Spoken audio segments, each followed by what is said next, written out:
এমনিতেই মা হারানোর কষ্ট, এর উপর আবার সেই মাকে খুন করার অপবাদ, অতঃপর গ্রেপ্তার, পুলিশের রিমান্ড। মিডিয়া এবং প্রশাসনিক ভুল তথ্যের কারণে ছেলেটি কতই না মানসিক কষ্টে কাতরিয়েছে। বলছি, বগুড়ায় ছেলে কর্তৃক মা খুনের আদ্যপান্ত, যা পুরো দেশের মানুষকে চাপা কষ্ট দিয়েছে।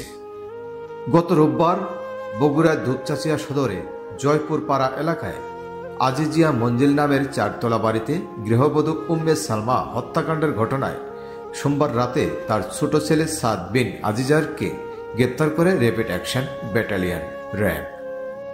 প্রাথমিক জিজ্ঞাসাবাদে সাদ হত্যাকাণ্ডে জড়িত থাকার কথা স্বীকার করলেও রিমান্ডে নেওয়ার পর সে দাবি করে র্যাব তার কাছ থেকে জোরপূর্বক স্বীকারোক্তি নিয়েছে এবং সে মাকে খুন করেনি।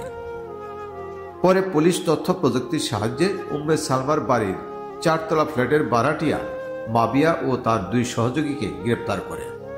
পুলিশ জানায়, মাবিয়া অসামাজিক কার্যকলাপ চালিয়ে আসছিল এবং সালমা বিষয়টি জানতে পারায় তাকে শ্বাসরোধে হত্যা করে। মাস্টার মাইন্ড ছিল সেটা হলো মাবিয়া খাতুন, একজন ওই বাসার ভাড়াটিয়া, আর তার 2 জন সঙ্গী ছিল, একজন হলো মুসলিম আর একজন হলো সুমন। শুক্রবার পুলিশ আসামি মাবিয়াকে নিয়ে ঘটনাস্থল পরিদর্শন করে। এরপরে মুসলিম উদ্দিন এবং সুমন চন্দ্র নামে 2 সহযোগীকে গ্রেপ্তার করে পুলিশ। অসংখ্য ধন্যবাদ সম্মানিত দর্শক আমাদের সাথে থাকার জন্য।